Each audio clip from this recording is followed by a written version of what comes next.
Colossenses capítulo 3, versículos 1 e 2, a palavra do Senhor declara assim: portanto, se fostes ressuscitados juntamente com Cristo, buscai as coisas lá do alto, ou seja, dos céus, amém? Onde Cristo vive, assentado à direita de Deus. Pensai nas coisas lá do alto, não nas que são aqui da terra. Paulo, na verdade, o que ele está falando é de nós enchermos a nossa mente com uma perspectiva eterna. É de nós enchermos os nossos pensamentos com uma perspectiva de acordo com os céus, de acordo com Deus. Quer dizer, é nós olharmos para a terra, é nós olharmos para o mundo, é nós olharmos para a vida humana com uma perspectiva eterna, celestial, uma perspectiva em Deus, que nasce não dessa terra, mas que nasce do coração de Deus para essa terra. Porque aí muda a minha postura, aí muda o meu comportamento. Porque se eu posso me encher, sabe, se eu posso ocupar a minha mente com pensamentos celestiais, com uma perspectiva celestial, com aquilo que Deus e a sua palavra está narrando, e não necessariamente aquilo que os meus olhos humanos estão contemplando, então eu posso encher o meu coração de esperança e me tornar uma pessoa mais ativa e não reativa. Porque se não há nada que eu possa fazer, eu tenho que esperar as coisas acontecerem e reagir a elas. Porém, se eu posso me ocupar com uma perspectiva, aleluias, celestial, então não ser mais reativo, agora eu posso ser proativo nas coisas do reino de Deus.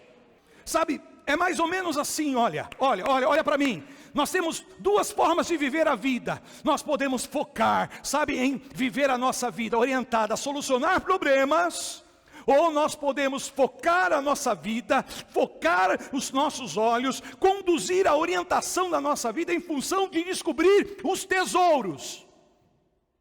E aí você deve estar se perguntando, mas o que o Senhor está falando? Eu estou falando aquilo que Jesus fala, sabe, que o reino dos céus, em termos de parábola, ele diz, o reino dos céus é como um homem que descobriu num campo um tesouro. No campo ele descobriu um tesouro, um ouro, uma riqueza. Aonde? No campo. Então eu tenho duas formas de olhar a vida e viver a vida. Eu posso me focar no campo e o que eu vou encontrar é mato, é sujeira, é imundície, é uma coisa ruim que todos nós já sabemos. Mas eu também posso me focar no precioso, no valoroso, no tesouro, na riqueza que está aí dentro desse campo. Campo tem a ver com pó, amém? Ih, meu Deus do céu, como que nós vamos limpar esse campo? Como que nós vamos desmatar esse campo? Como nós vamos trabalhar na terra deste campo? Solucionar problema. Agora, se eu me foco no tesouro, no precioso, no que é de valor, então sim, eu vou solucionar problemas. Eu vou tratar com pó, eu vou ter que desmatar, mas o meu foco está no tesouro, no tesouro, no tesouro, na riqueza. Sabe, a minha prioridade tem sido solucionar problemas ou desenterrar tesouros? Pensa um pouquinho sobre isso. O que você tem feito? Você tem orientado a sua vida em busca de solucionar problemas, e esse tem sido o teu foco? Ou você tem orientado a sua vida para descobrir os tesouros? E como parte disso, você acaba solucionando alguns problemas. E não só teus, mas de muita gente também. Então, podemos fazer, deixa eu fazer aí uma comparação para você entender o que eu estou falando. Podemos fazer como os 12 espias, que foram enviados à terra de Canaã, para fazer um levantamento geográfico, amém, da condição daquela cidade, daquela região, daquela terra. E Deus havia dito, olha, a terra é boa, a terra mana leite e mel, amém, e eu vou dar ela para vocês, mas nela habita gigantes. E Deus é muito realista. Ele diz, são povos, são nações mais numerosas e mais poderosas do que vocês. Mas não tem problema, eu estou com vocês.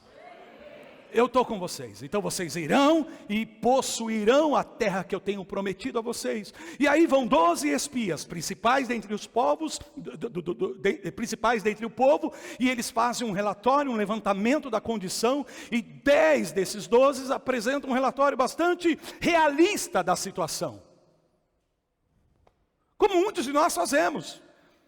Olha, a terra realmente é boa, a terra mana leite e mel, a terra tem frutos bons, mas a terra tem gigantes, a terra tem homens poderosos, eles são muito fortes, eles estão muito bem preparados, eles estão armados, e sabe o que vai acontecer? Nós seremos devorados, porque aos olhos deles nós somos gafanhotos, não dá para possuir a terra. Essa é a realidade, essa é a situação, há um potencial aí, mas a verdade é que é muito difícil, impossível, porque não dá para nós. Mas 2 dentre eles disseram, não, sim, de fato, a terra tem gigantes. Mas sabe quem são os verdadeiros gigantes? Somos nós, porque nós temos Deus. Não iremos vencê-los na força do nosso braço, mas nós vamos vencer. Então uns estão olhando para o campo, enquanto que o outro está olhando para o tesouro. E para chegar ao tesouro, você vai ter que tratar com o campo. Você vai ter que limpar o campo. Você vai ter que desbravar o campo. Você vai ter que enfrentar os gigantes. Mas o teu foco não está no problema, nem mesmo na solução. O teu foco está no tesouro que Deus tem atrás destas coisas. Nós somos portadores de boas notícias, de boas novas, porque é exatamente isso, precisamente isto que significa a palavra evangelho. Evangelho significa boas novas, notícias boas. Eu tenho uma boa mensagem, mas o meu evangelho e o teu evangelho não se baseia apenas em boas notícias. Não, diz o apóstolo Paulo, é o poder de Deus para salvar, transformar, mudar o que precisa ser mudado. É o poder de Deus para fazer com que essas boas notícias se tornem uma realidade, e não só uma possibilidade. Mas o reino de Deus tem um sistema de comunicação poderoso. Amém? Não é só boas notícias, é poder. Poder para mudar, poder para transformar, poder para abrir esse campo e trazer à tona a evidência, a existência, esse tesouro que lá está. Tem um tesouro precioso na tua vida, tem um tesouro precioso na tua casa, na tua família. E nós não vamos ficar aqui tratando com o campo. O campo é um subproduto do tesouro que nós estamos escavando. Sim, temos que tratar com muitas coisas. Olha o que diz aqui, Lucas capítulo 4, versículos 18 e 19. O Espírito do Senhor está sobre mim. Jesus está citando o texto de Isaías. E ele está na sinagoga, ele está no templo. E ele diz assim, pelo que me ungiu. O Espírito Santo está sobre mim. O Espírito de Deus está sobre a minha vida. O Espírito de Deus está me envolvendo. E eu estou ungido. Para, primeiro, evangelizar os pobres. Segundo, proclamar libertação aos cativos. Restauração da vista para pôr em liberdade os oprimidos. E ainda apregoar o ano jubileu, favorável, o ano aceitável, o ano do favor especial de Deus sobre o seu povo. Boas novas. Boas novas. Se nós analisarmos aquilo que Jesus está ungido para fazer, é transformação, é mudança, é resposta, é solução. Em outras palavras, pastor Eduardo, Jesus está ungido para trazer respostas àquela sociedade, às necessidades da sociedade, não colocando as necessidades em primeiro lugar, mas o tesouro. Então veja bem, a pergunta que eu vos faço: se a pessoa está cativa, se ela está presa, ela recebe libertação por causa da unção do Espírito na vida de Jesus. Se a pessoa está presa em cadeia, ela é o quê? Liberta. Se ela está cega, ela vai ver. Sim ou não, queridos? Sim ou não? Se está oprimido, vai ser liberta dessa opressão e vai ficar livre. Sim ou não? Então eu pergunto, no que concerne aos pobres, em todas as esferas, está falando de mudança, de transformação, de solução, de resposta. Que sentido faz pregar o evangelho, ou seja, trazer boas novas para o pobre, para que ele continue pobre? Que boa notícia eu posso dar para um pobre, senão de que a sua vida vai ser liberta dessa condição de escassez, de necessidade. Se o cego vai ver, se o oprimido vai ser livre, liberto dessa opressão, amém? Se aquele que está encarcerado, em cativeiro, vai ser posto à liberdade, então quer dizer que o pobre vai deixar de ser pobre através da... O pobre vai deixar de ser pobre quando ele recebe a mensagem do Evangelho, do Reino de Deus, porque traz transformação. Traz transformação. E queridos, eu não estou falando de dinheiro, queridos, eu não estou falando de finanças. Falar de finanças e falar de dinheiro aqui é limitar o poder da economia que há no reino de Deus. Sim, passa por finanças, sim, passa por dinheiro, mas eu estou falando de um nível maior, eu estou falando de economia. Ah, o dinheiro é mau. Não, querido, o dinheiro não é mau, porque nós somos ensinados assim. Jesus mesmo disse para aquele jovem que era muito rico, capitalista, rico, disse: não, você quer entrar no reino? Então vai, vende tudo que você tem e dá aos pobres. Então a riqueza não pode ser boa, o dinheiro não pode ser algo bom. Fala a verdade, irmãos, quantos de nós somos ensinados com essa ideia, com isso, desta forma, desta maneira? Quanto mais dinheiro, mais longe de Deus você estará. Mas quanto mais pobre, miserável você for, mais você vai agradar o coração de Deus. Talvez vocês agora não, mas eu fui ensinado assim. Por isso que eu estou falando de reforma na minha teologia. Reforma na minha teologia. Porque eu não estou falando de ter dinheiro, eu estou falando de ter mentalidade abundante. Estou falando de ter uma mentalidade próspera, uma mentalidade de abundância e não uma mentalidade de escassez. Porque na verdade, eu não estou tratando aqui, ou melhor, a palavra não está tratando especificamente da pobreza pessoal, mas Jesus está falando aqui da pobreza sistêmica. Porque a pobreza pessoal, como nós podemos definir pobreza, gente? De uma maneira básica, em essência, o que é pobreza? É a escassez. A pobreza, na verdade, é a falta, a ausência ou a carência, a falta de acesso aos recursos básicos para que você possa ter uma vida digna, tanto fisicamente como psicologicamente. Então, pobreza é não ter acesso a essas coisas. Pobreza é você não ter condições de viver de uma maneira digna, seja fisicamente ou psicologicamente. Isto é definição de pobreza. Porém, nós precisamos entender que a ausência, a escassez aí, não se trata apenas de dinheiro. Porque tem gente que tem muito dinheiro, mas vive uma escassez, uma necessidade enorme de relacionamentos saudáveis.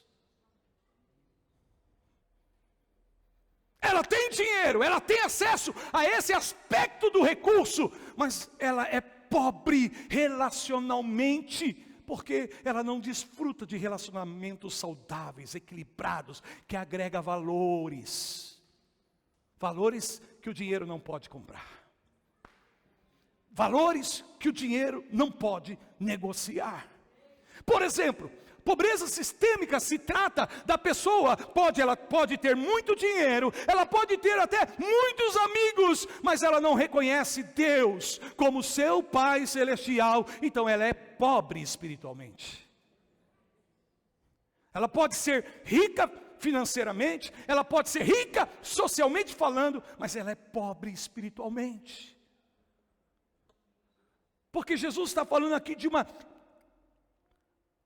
pobreza sistêmica.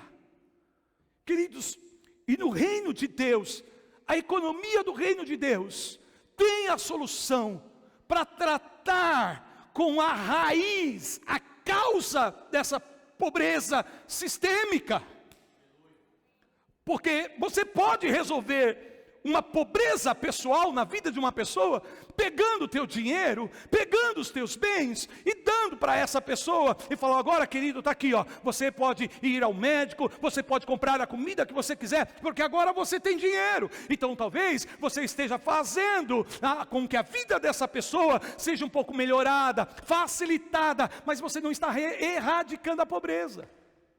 Você não está tratando com a raiz. Nós não estamos tratando com a raiz. Faz sentido o que eu estou falando para vocês? Então, tudo bem, não estou falando de assistencialismo, não estou falando simplesmente de dar comida àquela pessoa que tem fome, de dar, emprego para aquela pessoa que está desempregada. Tudo isso tem o seu valor, tudo isso tem o seu lugar, mas a gente pode talvez conseguir facilitar a vida de uma pessoa, mas nós não vamos estar erradicando a pobreza sistêmica, nós não vamos estar quebrando esse espírito de pobreza. E aí, precisam de atitudes muito mais profundas, muito mais conscientes, porque se eu não ver todas as dimensões dessa pobreza, eu posso atender a necessidade de uma pessoa em um aspecto, mas não vou estar contribuindo. Não que eu não deva ajudar. Então muitos de nós interpretamos que o que Jesus está falando é: viva como um pobre. Pega, ei jovem rico, pega toda a tua riqueza e você agora distribui aos pobres.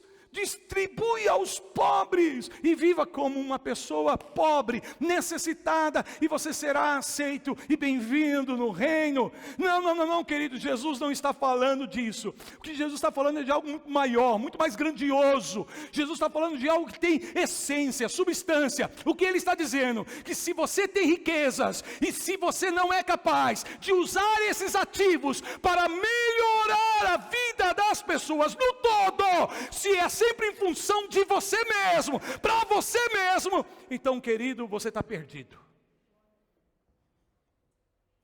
Porque é assim que muitos estão vivendo. Porque o dinheiro não é mau em si mesmo, as riquezas não são más em si mesmas. O dinheiro, não é a questão do dinheiro, é a questão do caráter. Se a pessoa é má e ela tem muito dinheiro, essa maldade vai ser potencializada pelo dinheiro, vai ser amplificada pelo dinheiro. Mas se a pessoa tem caráter, então o que Jesus está falando é isso. Se você viver uma vida egoísta, pensando só em você, olhando só para você, se as tuas riquezas, se os teus bens não estão produzindo acesso, recursos a outros, e só você está desfrutando disso, miserável homem que você é pobre. Por quê? Porque as minhas riquezas eu devo trabalhar as minhas riquezas para dar acesso às pessoas. Então, se a sua riqueza gera empregos, se a tua riqueza possibilita acessos, alguém está me ouvindo? Porque pobreza é não ter acesso, é ter a carência e não ter os meios para se chegar àquilo que você precisa de maneira básica para viver dignamente. Mas se você é um empreendedor, se você é alguém que está pegando os teus ativos e não deixando isso e fazendo com que eles trabalhem em função de você mesmo, mas você é capaz de gerar acessos, possibilidades, melhorias para outros, bem-vindo à economia do reino, bem-vindo à prosperidade, bem-vindo à mente abundante. No sistema social, vamos pegar aquela parábola dos talentos, por exemplo. A um o Senhor deu 1, a outro ele deu 2 e a outra ele deu 5. Estão comigo? Então aquele que ganhou 5, granjeou, trabalhou, pegou os seus ativos e investiu. Para ele mesmo? Não. Aquele que recebera 2 também trabalhou, se empenhou e granjeou e multiplicou em 4. E aquele que recebera 1,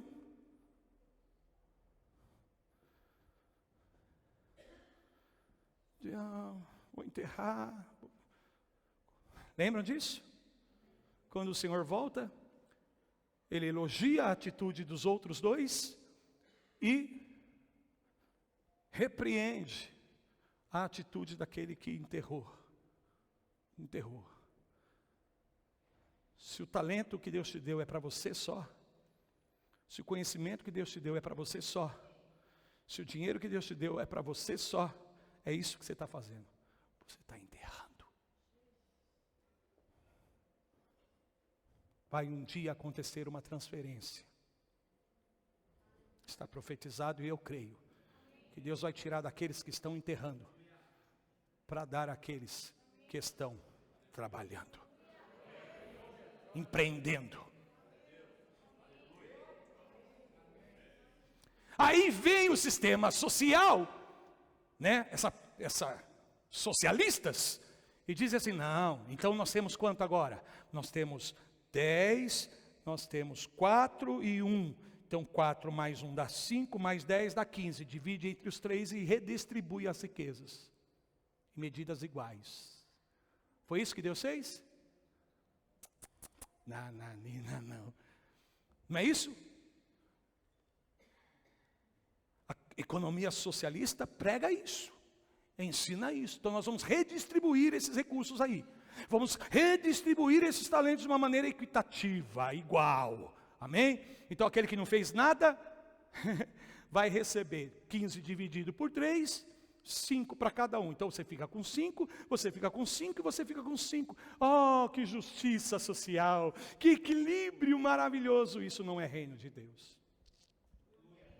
Porque o reino de Deus valoriza aqueles... Vocês estão me ouvindo? Esse que tinha um foi tirado dele e foi dado para quem? Para quem tem mais, segundo a sua competência, diz a Bíblia, segundo a sua capacidade, segundo o seu empenho. Sabe, se você entender o que eu estou falando. Se você entender, é isso que a nossa nação está precisando. Esse é o sistema econômico que traz, de fato, solução. Traz mudança, traz transformação social. E não uma ação social esperando transformação, porque redistribuir riqueza, meu amado, de acordo com a mentalidade socialista, não resolve. Olha aí algumas nações que hoje estão falidas, em boca rota, quebradas, sua economia dilacerada. Por quê? Porque é isso que prega o socialismo. E é isso, desculpe meus irmãos, mas é isso que alguns socialistas da nossa nação estão querendo, redistribuição de riqueza. Sabe o que vai acontecer? Isso vai perpetuar o estado de miséria na nossa nação. Por isso eu venho nessa noite dizer, na palavra de Deus, nós temos uma boa notícia. Nós temos uma mensagem que tem o poder para transformar, para que o pobre deixe de ser pobre, porque não faz sentido ter boa notícia, dizer para o pobre, você é pobre e você vai continuar pobre. Não. Por quê? Porque a mente de Deus, oh aleluias, a mente do reino, a mente de Cristo, a mente da palavra, uma vez que você renova a tua mente, com esse entendimento, então querido, você vai vencer a pobreza sistêmica na tua vida. Falamos sobre isso mais domingo que vem, pode ser? Põe-te de pé em nome do Senhor Jesus.